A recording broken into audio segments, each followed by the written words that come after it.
Doors closing. Addison is next.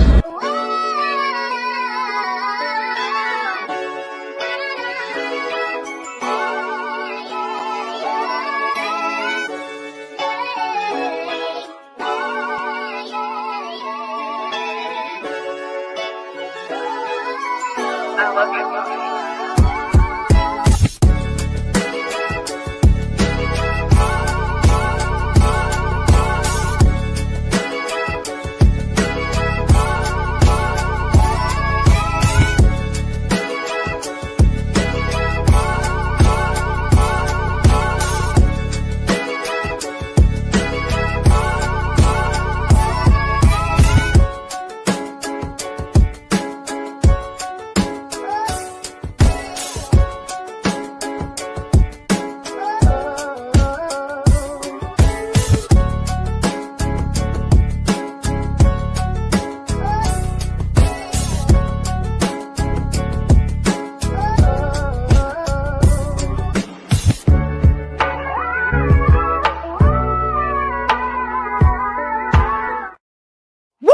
We're back.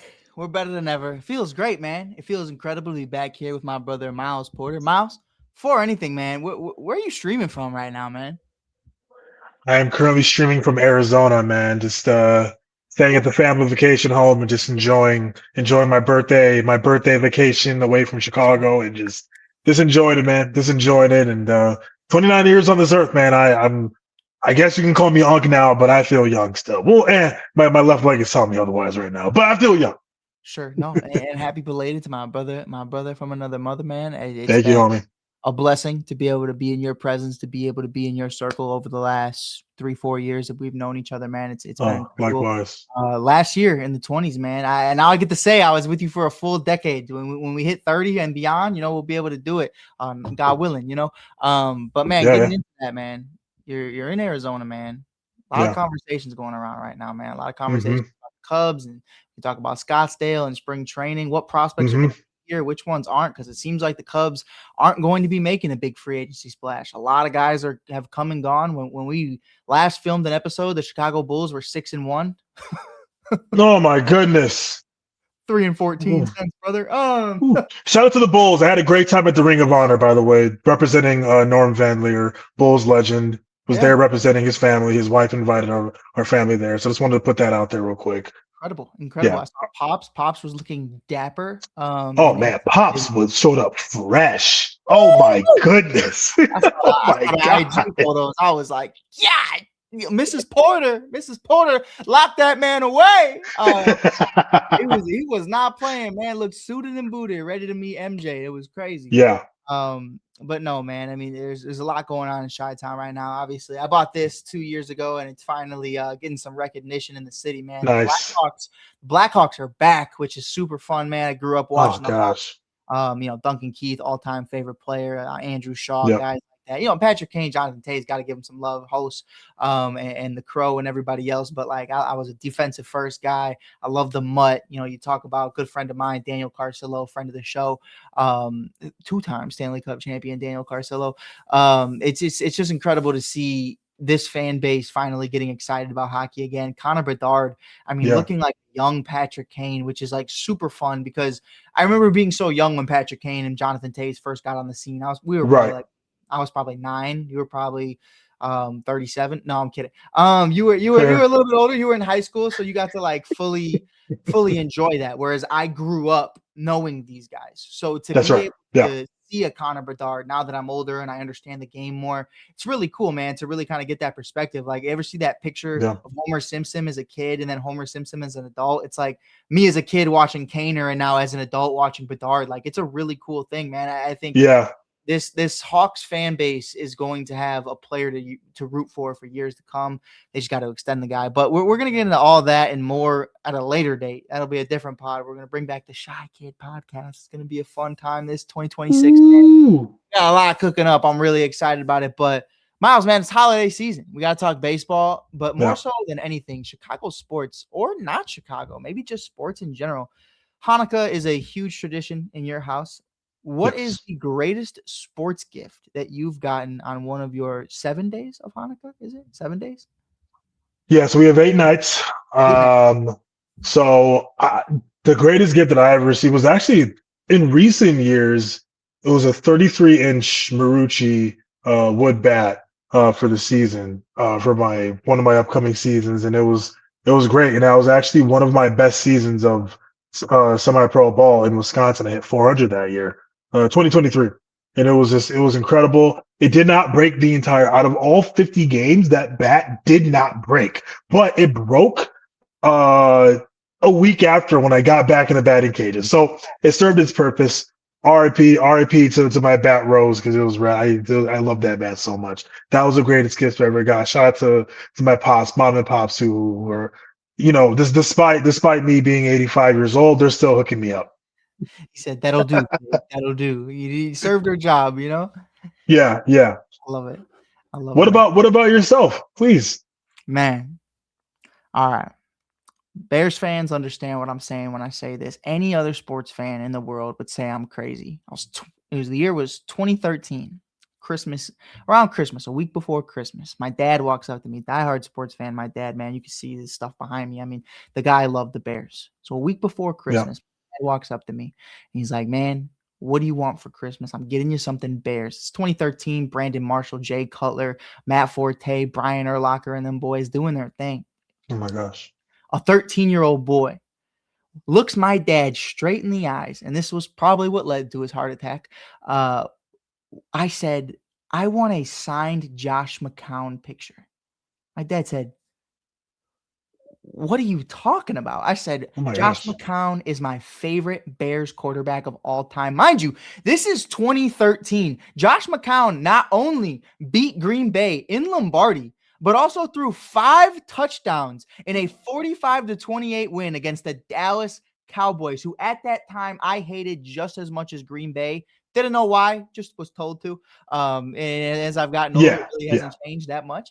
But Josh McCown is my favorite Chicago Bears quarterback of all time for that simple reason that the 13-year-old Mike Hughes saw him throw 5 touchdowns in a single game against Dallas and beat Green Bay in Lombardi. And obviously, in the last couple of weeks we still struggle to beat Green Bay in Lombardi. And that's not a shot at Caleb Williams or Justin Fields or any of the quarterbacks that came before us, but Josh McCown was my guy. So when my dad said, "What do you want for Christmas?" I will show you a picture of me holding up that Josh McCown framed picture autographed with my dad standing there like, "This is my fucking son. This is my son." And this is what he loves. And that was me. I loved I want the backup quarterback. That's my guy. I wasn't a Jay Cutler fan. Didn't want anybody else. So yeah, that's the one that sticks with me. Cause as I'm older, I'm like, I could have got a Brandon Marshall signed jersey. I could have got a Matt Forte jersey to wear to school. And I said with a straight face, I want a Josh McCown signed picture, which is like the greatest thing in the world to me because like the fuck, I still love Josh McCown to this day. But that's my rant. If you guys are 8 minutes into this episode and we haven't talked Cubs yet, I truly do appreciate Josh McCown. Wow. Josh McCown. Shout out. Yeah. Hey, if Josh is watching this, we'd love to have you on the show, baby. We'd love to have you on the show. He's on the Vikings now. He's on the coaching staff. I root for him. Hey, he ain't gonna fix JJ McCarthy. I'll tell you that. But come on, 9. But no, let's get into it, man. Obviously, the big one, and we're just gonna get it out of the way right now. The Chicago Cubs bring in left-handed pitcher reliever Hobie Milner earlier today. This is a friend of Craig Counsell, a man who's played in the Milwaukee Brewers organization. It's a 1-year, $3 million deal, if I'm not mistaken, a 3.84 ERA in 2025, a career 3+ ERA. This is a guy who I think is going to understand the scene, understand the vibes that Craig Counsell is trying to create. And that's why I think bringing in a familiar face is so important for Craig, because he did mention it during winter meetings. Like, yeah, man, we thought we had that bullpen locked in March. And then obviously we saw it collapse, and we saw it kind of like come back around in the second half. You know, we figured it out. We figured it out. And I'm very proud. Andrew Kittredge putting the team on his back, Brad Keller. Great job by this coaching staff, right? I mean, it's just to me, that's my favorite part of this Cubs team is this pitching staff, how they're able to create they're able to pull diamonds out of dirt. It's incredible. I didn't mean to interrupt you, but I just wanted to add to it. It's incredible. I think it's an amazing point, especially when you talk about a Drew Pomeranz, who's like Drew. How long was Right. it since Yeah. Drew picked up a baseball? You know what I What mean? was it? It was yeah. 2 years or something like that. I mean, it had been a Something while. something like that. Yeah. And then you got a guy like Palencia, who obviously, you're making sure he's comfortable in every single situation, from closing out games in the ninth to being a Yeah. fifth, sixth inning guy in the playoffs. So like Yeah. to be able to have all those personalities, to be able to make sure everybody's comfortable with their roles and the changing of those roles throughout the season was really impressive. Tommy Hotovy and them should be extremely impressed with what they've been able to do. I mean, Tommy Hotovy for president, really. Tommy Hotovy is my saving grace. Tommy Hotovy is the fucking guy. I know Hottovy's been here for a while too. Oh. He's been here since the Joe Madden days, if I'm not mistaken, right? And I think that speaks volumes because, whether it's Joe Madden, David Ross, Craig Counsell, whoever, Tommy Hotovy will forever be in a Chicago Cubs uniform. And I think that speaks volumes because I think the organization understands his importance and what he brings to the organization and to the game of baseball. I mean, he needs to be talked about more. It needs to, man. We talk about the Rays, we talk about the White Sox and the Brewers organizations and how they're just incredible at just creating diamonds in the rough out of pitching staffs. And what Tommy's been able to do and the staff he's been able to create, I think in that allowance from managers and that trust to be able to be like, hey, man, these are the guys I want to be a part of this squad. I know you have your choices, but like, just let me do me. And I love that for Tommy, man. Shout out Tommy Hotovy. Oh my gosh. We could do a whole episode on Tommy Hotovy. I think we really could just break down how he has created legends. But with that being said, man, Miles, this sucks.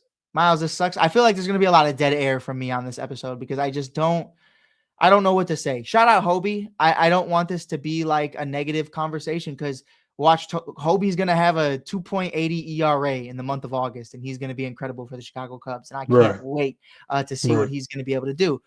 But to see Suarez go to Atlanta earlier today, and our guy Gabriel Wilkins and Saul kind of alluded to Atlanta really being involved this offseason and during free agency from a pitching perspective. And we knew that teams were going to be invested. But then when you see Edwin Diaz go to the Los Angeles Dodgers, when you see Devin Williams says, hey, I'd love to be a Chicago Cub. And the Cubs are like, hey, no.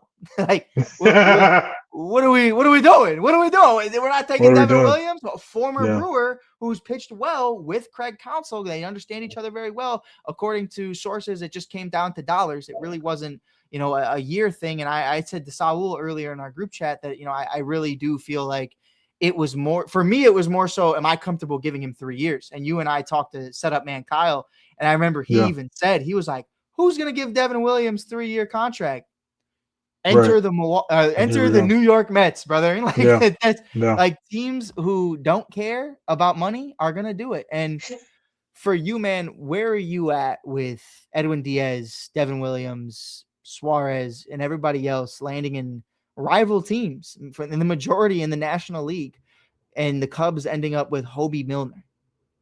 Yeah, it's frustrating, but it's also not like I feel like kind of alluding to what you said earlier when it comes to like some of our conversations off camera. I mean this with the most respect. My expectations for the Cubs making moves is so low that to me, I'm numb to all this. It didn't make me upset. I wasn't I'm just numb to it. I could not have had lower expectations. Like I didn't even care when the meetings were going on because I'm like, hey, there's nothing the Cubs are gonna do. It's just at least not like a move that's gonna be on headlines, right? They're gonna make little small moves and very, very small tactical decisions, and it's definitely disheartening. I'm curious as to like, at what point will this organization just kind of just full send it on a guy? I don't think we're going to have like the most healthy rotation next year. Obviously, Shota has a lot to prove. Craig made great comments about him, right?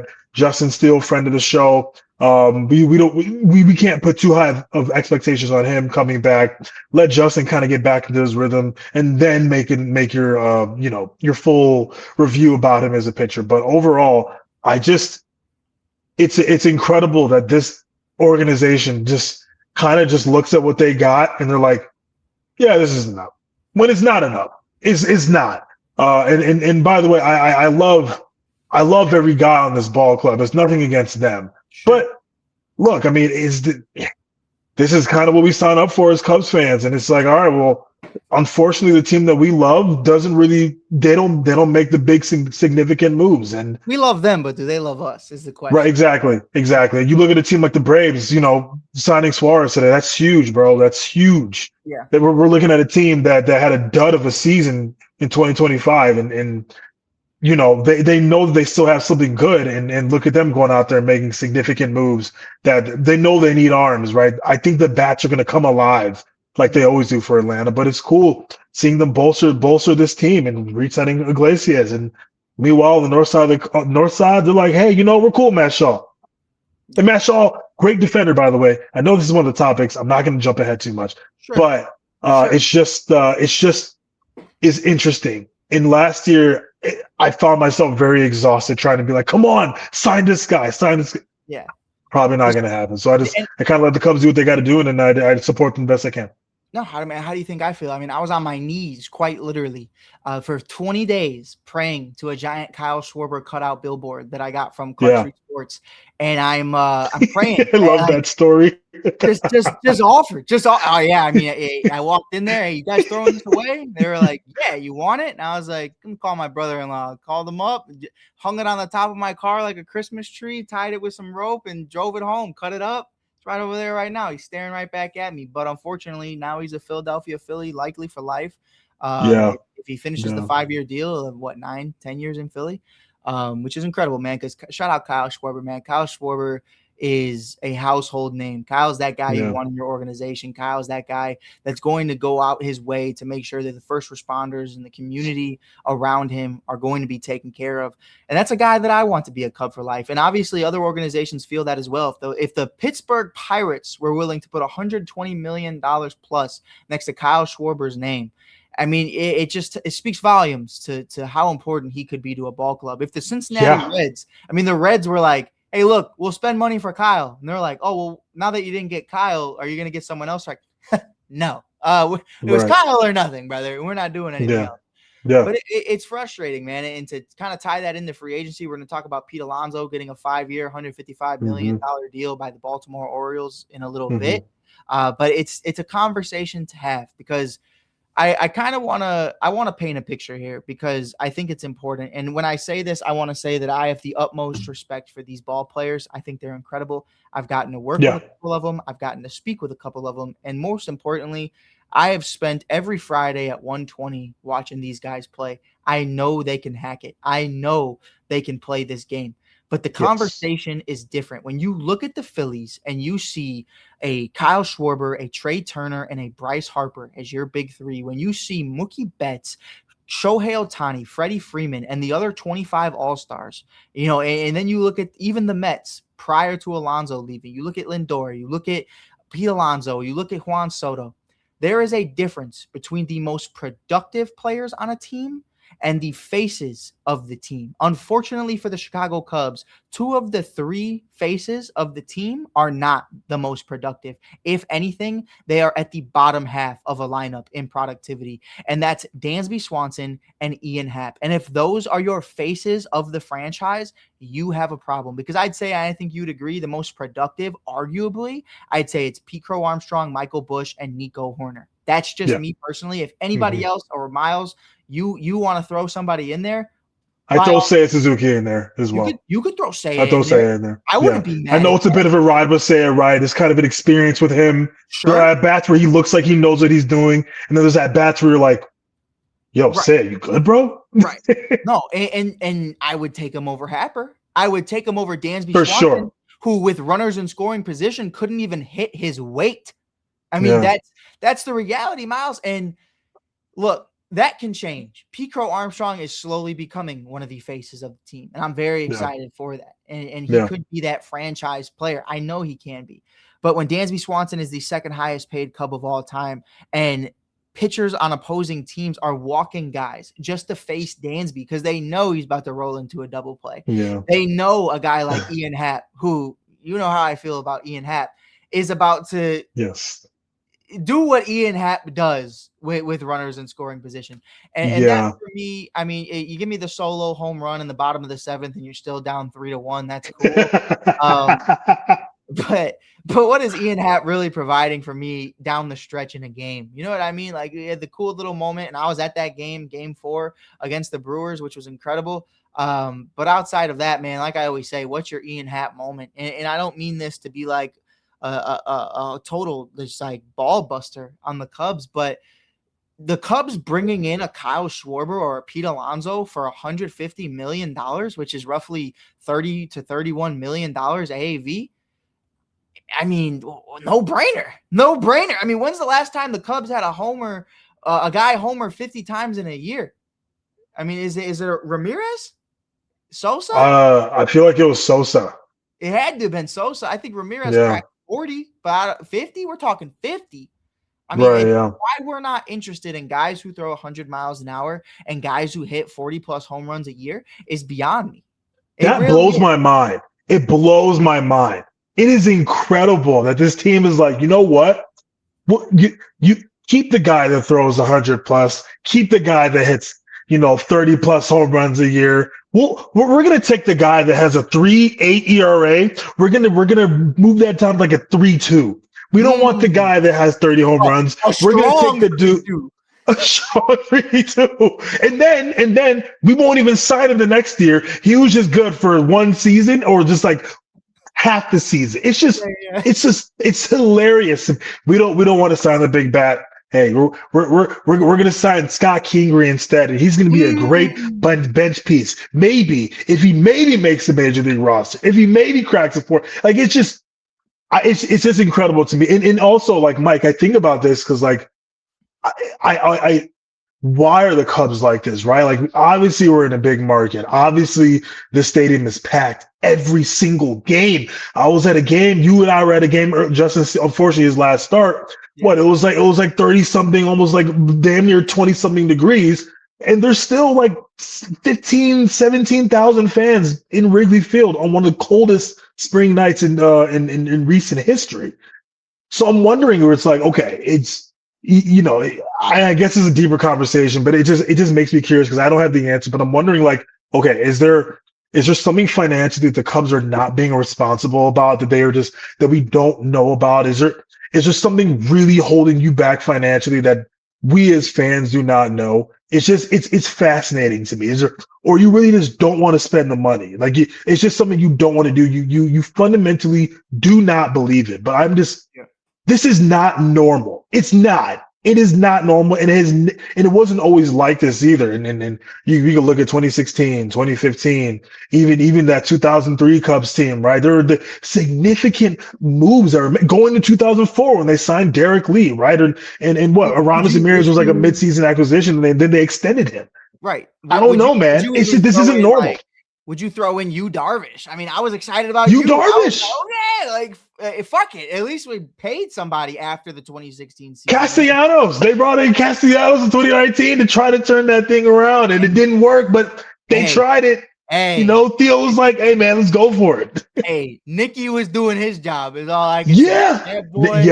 That boy was a slugger, baby. He balled out. He balled out. Him in person. I loved Nick Castellanos on the Cubs, man. And then when they let him walk, I was like, what the fuck? But then they're also the same organization that said, here's Carlos Gonzalez for a few games. You know what I mean? Here's Daniel Murphy for whatever reason. But I respected them trying that though. You know what I mean? Like it was Billy guys Hamilton, that had a step. Like, I don't interesting guys. And it's just I don't know. It's not normal. That's the thing to me, Mike. Like this isn't normal. There has to be like a deeper conversation there. Yes, we could look at this and be like, they just don't want to spend money. They just want to build around Wrigley and X, Y, and Z. Well, they have the money to build around Wrigley. They have the money to renovate the stadium. What are we missing here? Because to me, I don't know. There might be some sort of financial constraints that we don't know about, or they're just being greedy.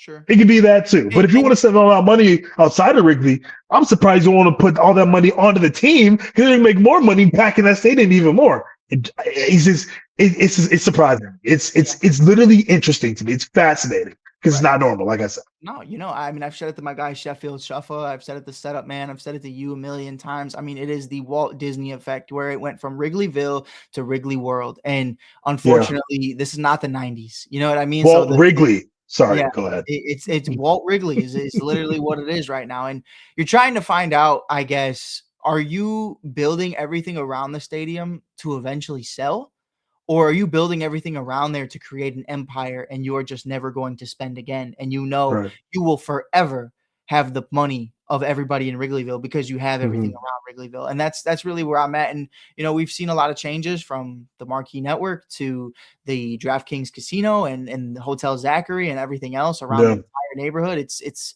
I talked to Kerry Wood about it a couple years ago at I forgot where we were, but we were just talking, we were chopping it up, and he was like, "Man, it's totally different, man. Where's the McDonald's?" You know what I mean? And it's like, Right. damn, that McDonald's. I mean, it's I'm still there, still it's across the street. there, but like Ain't the same, you know.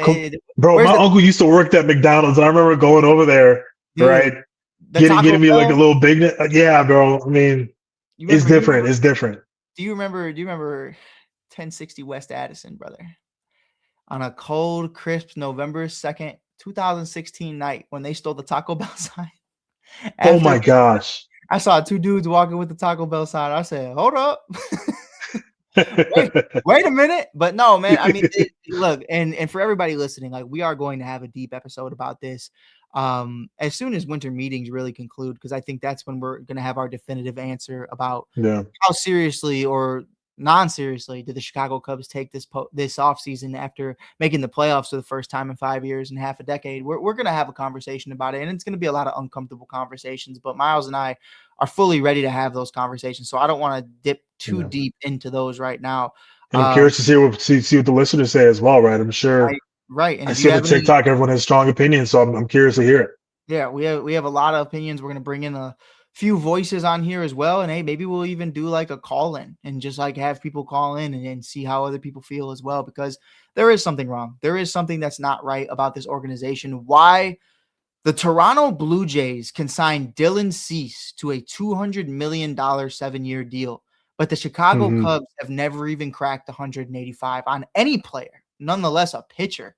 And Bro, then that's so weird to me. it's wrong, and like, look, here's what it is at the end of the day. Mets fans, I'm sorry Pete Alonso's gone, I'm sorry Brandon Nimmo's gone, but at least you got your guy. At least you got Juan Soto. When the Cubs traded Rizzo, Bryan, and Baez, they could have sold me on, hey man, look, we're gonna trade these guys away, but we'll get you Juan Soto, we'll get you Bryce Mhm. Harper, we'll get Mhm. you Shohei Ohtani. They Right. didn't. They got us Right. Dansby Swanson. And shout out Dansby. I don't want this to be an anti-Dansby show because I love the hell out of Dansby. But I mean, I'm just watching franchise player after franchise player get paid. And every single time, it's not because guys paid more than us. It's because we didn't even really make an offer. And Mhm. that's what frustrates me the most. I heard there was a rumor that the Cubs did meet with Pete Alonso, and I immediately knew that meant nothing. And that frustrates me, Miles, that I didn't get a text from you. I didn't get a text from you that said, "Hey, Mike, Cubs are meeting with Alonso," because we didn't care. Expectations, right? We know. We know, right? Right. I'm like, Like, you're doing your due diligence to say you talked to him. "Hey, you want money?" right. "Yeah, I do." "Oh, okay." And then Yeah. he walks away. Like, I don't understand it. And it's just one of those things where you can bring in a MI from Japan, or you can bring in an Alex Bregman and you can sell us on that. But when we talk about who is the face of the Chicago Cubs for the next 10 years, I think we all understand it's going to have to come in-house. I think we all understand it's Yes. either going to be Pete Crow Armstrong, Cade Horton, or somebody Mhm. along those lines. And that's just what it is, because no one's coming Yeah. here from free agency. And So you that's better be investing in these kids that are coming up. Like I don't want to see any more half-ass Owen KC sure. called up for a little bit, sent down. Moises Ballesteros called up for a little bit, sent down. A little bit of playing time in the playoffs. Like no, hey man, if you're gonna sell us on these guys, then I want to see them play. And then, Then because if you're not, because then I don't want to hear about it. I just don't. yeah, and I not don't want to even hear that. about it if you're not gonna show them. I want to pose you this question, right? Yeah. If the Cubs are in the market of trading rather than signing free agents, Mm-hmm. what are we doing? Because I think the number one guy that we should have held on to, and sure, hindsight is 2020 at the end of the day.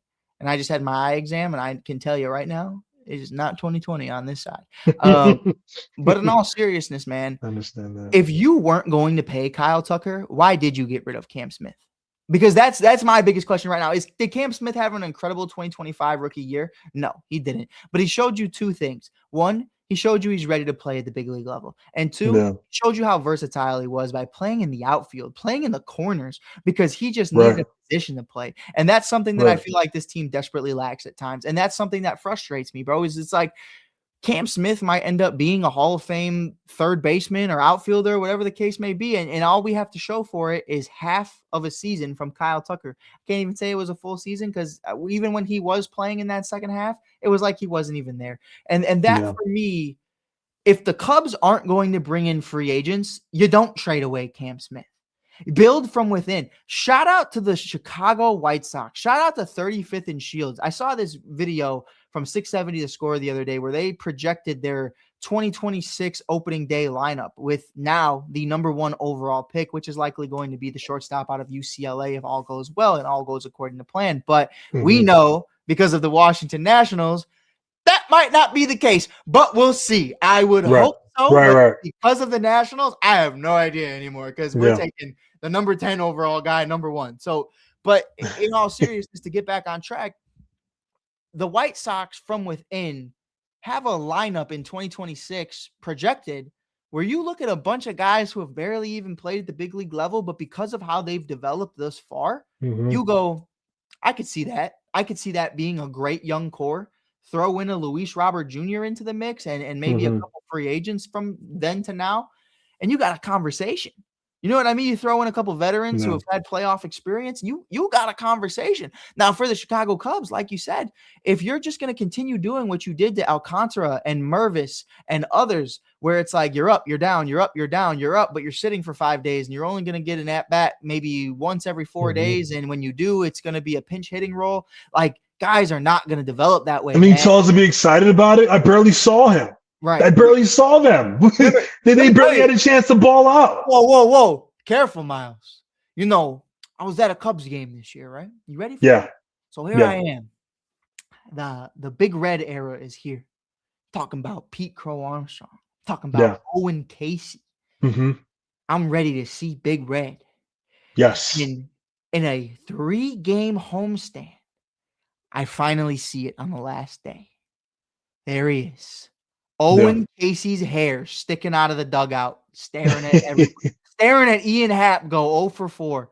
I finally saw it. I saw Big Red. Did I see him play? No.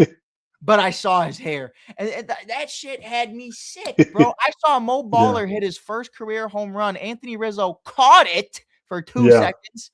It was the most beautiful thing in the world. And then he fucking sat for a week and a half. Yeah. It's frustrating, man. And look, we're going to wrap this show up after one more conversation we have. But I mean, it's just frustrating. And we're going to talk more about Pete Alonso with our guy, Mike Powers. He's going to join the show sometime soon. That's right. Very excited to have him on. He just got a little busy at iHeartRadio, Jingle Bash, and all that stuff going on right now in Philly. So shout out Powers. But the last conversation I want to have, the Nico Hoerner trade rumors are heating up for the second off season in a row.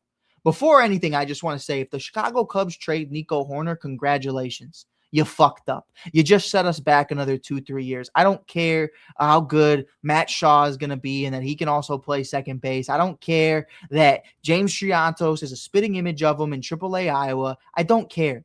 Nico Hoerner is that fucking dude.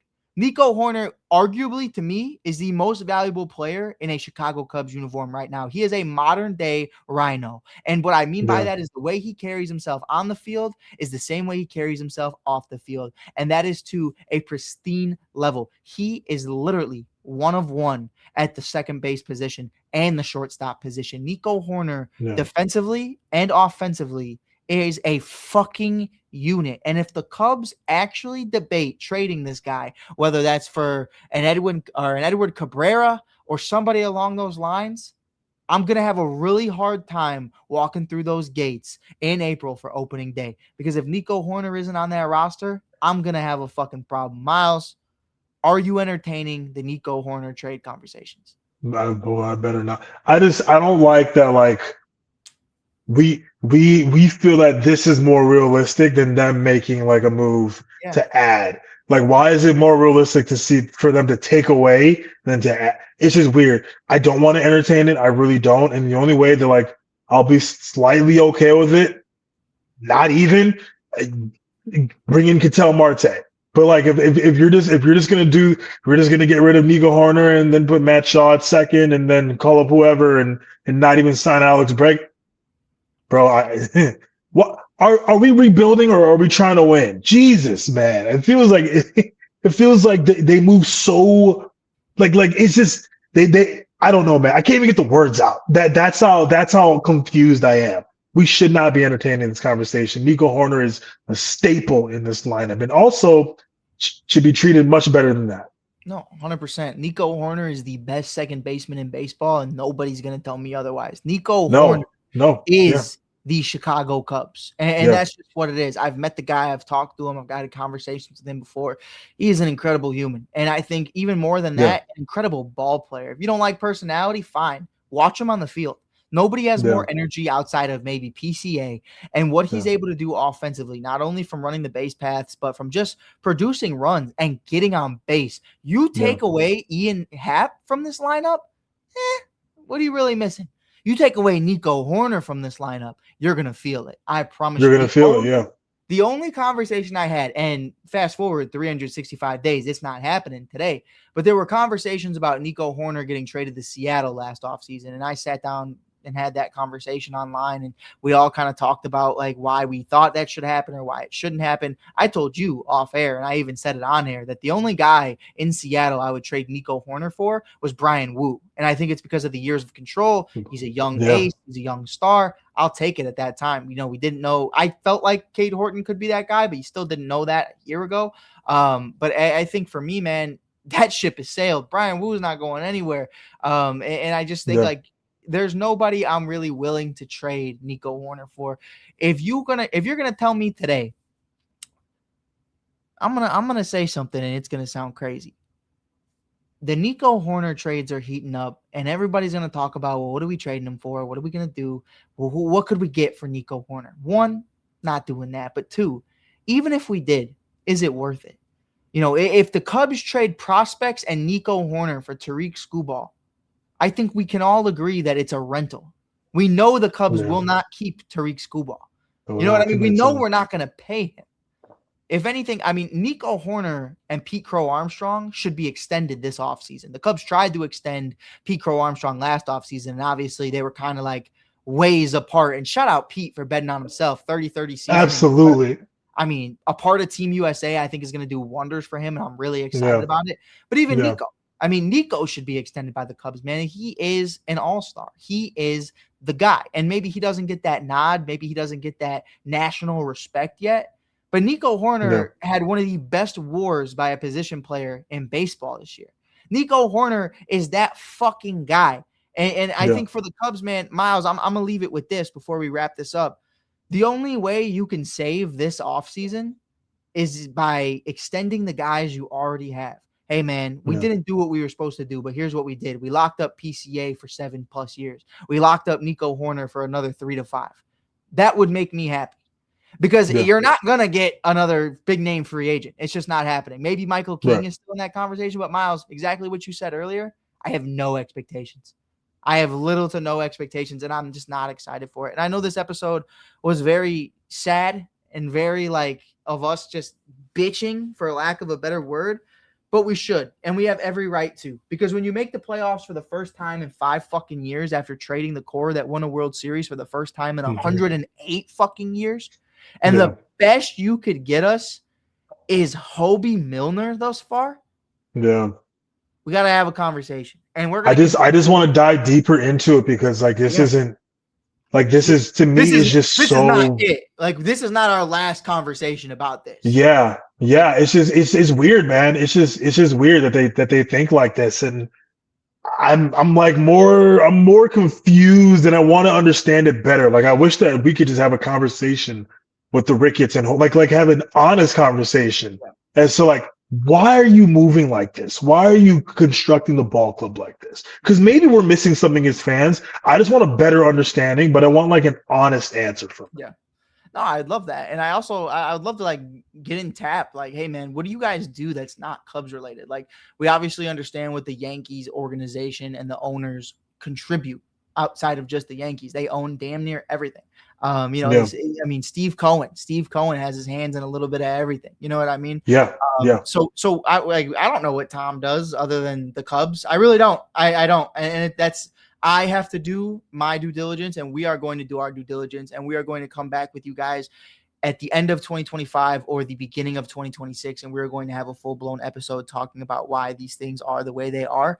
And unfortunately, I think it's just going to be a lot of opinions, because I don't think we can find a clear answer to why the Cubs don't spend money. But we appreciate you guys tuning in. Appreciate you guys being here live from Arizona, live from Mike's mom's basement. We are going to be back sometime next week. I'm really excited about it, man. The holidays, I'm going to have 2 weeks off of work. So Miles and I are going to get to cooking. I gotta see my boy. I haven't seen him since he was 28. It's been too long. It's very exciting. Very exciting times in the Porter household. But with that being said, man, make sure you hit that follow button. Make sure you like if you haven't already. Until then, keep smiling, boys. Doors closing. Addison is next.